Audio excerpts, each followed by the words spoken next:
৩০ লক্ষ শহীদ ও ২ লক্ষ মা বোনের সম্ভ্রমের বিনিময়ে অর্জিত স্বাধীনতা জাতির জন্য গৌরবের। তবে নানান উত্থান পতনের মধ্য দিয়ে এগিয়ে চলা স্বাধীন দেশ কেমন আছে, এই প্রশ্ন এখন সকলের।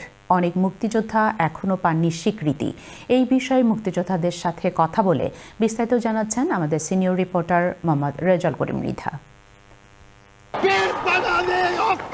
আজ থেকে ৫৪ বছর আগে ১৯৭১ সালের ২৬শে মার্চ থেকে ৯ মাস রক্তক্ষয়ী যুদ্ধের পর ১৬ই ডিসেম্বর বাংলাদেশ বিজয় লাভ করে। এই বিজয়ের পিছনে রয়েছে অনেক আত্মত্যাগ আর গৌরবের ইতিহাস।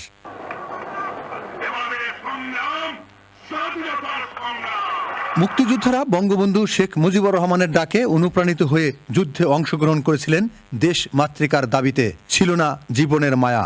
আমরা ৫৩ বছর পার হয়েছি। দুঃখের বিষয়, আমাদের স্বাধীনতা বিরোধী যে শক্তি, তারা তাদের পরাজয়টাকে মেনে নিয়ে বাস্তবতা গ্রহণ করেনি।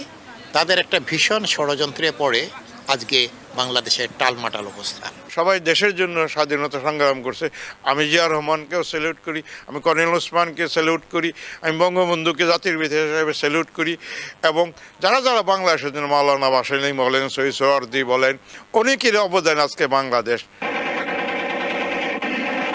মুক্তিযুদ্ধকালীন সময়ে শিল্পীরা ক্যাম্পে ঘুরে ঘুরে গান গেয়ে উৎসাহ দিয়েছেন মুক্তিযোদ্ধাদের। কত লোক মারা গেছে যুদ্ধে, কি জীবন আমরা দেখেছি। আমি তো ক্যাম্পে ক্যাম্পে যেয়ে দেখেছি কি অসহনীয় একটা জীবন ওরা যাপন করছে। প্রবাসেও সংগঠিত ছিল বাংলাদেশিরা। আন্দোলনকে এগিয়ে নিতে অর্থ সংগ্রহ করেন। পুরুষদের সাথে নারীরাও অগ্রণী ভূমিকা পালন করেন। প্রবাসে বসে সব আমার আব্বা আম্মা, তখন আমি স্কুলে পড়ি, যুদ্ধ করছে, তাদের জন্য সাহায্য দরকার, তো সেই জন্য জাম্বুল সেল করেছি, তারপরে মিনা বাজার করেছি। আমি নিজে বাড়িতে বাড়িতে যে পুরানা কাপড়, পুরানা জিনিস সংগ্রহ করেছি। ৭,০০০, তখনকার দিনে ৭,০০০ পাউন্ডের মতো পাঠিয়েছিলাম। ইতিহাসকে কেউ বদলানো যাবে না, আমরা কেউ বদলাতে পারবো না। যে যা করেছেন, যে যেটুকুন করেছেন, সবাইকে তার প্রাপ্যটুকু দিতে হবে।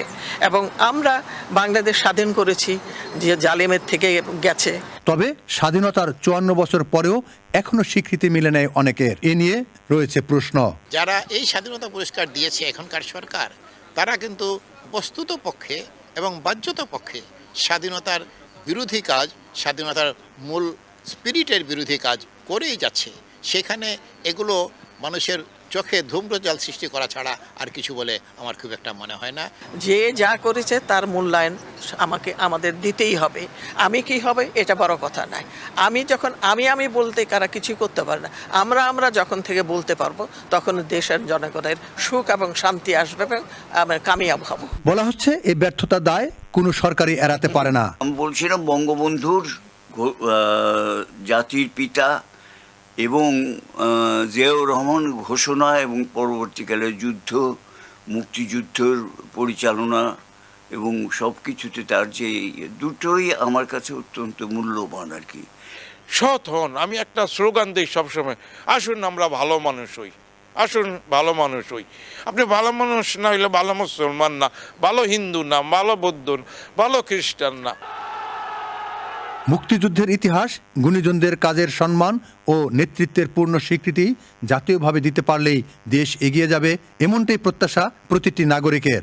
Mohammad Rezal Karim Mridha, channel S news, London.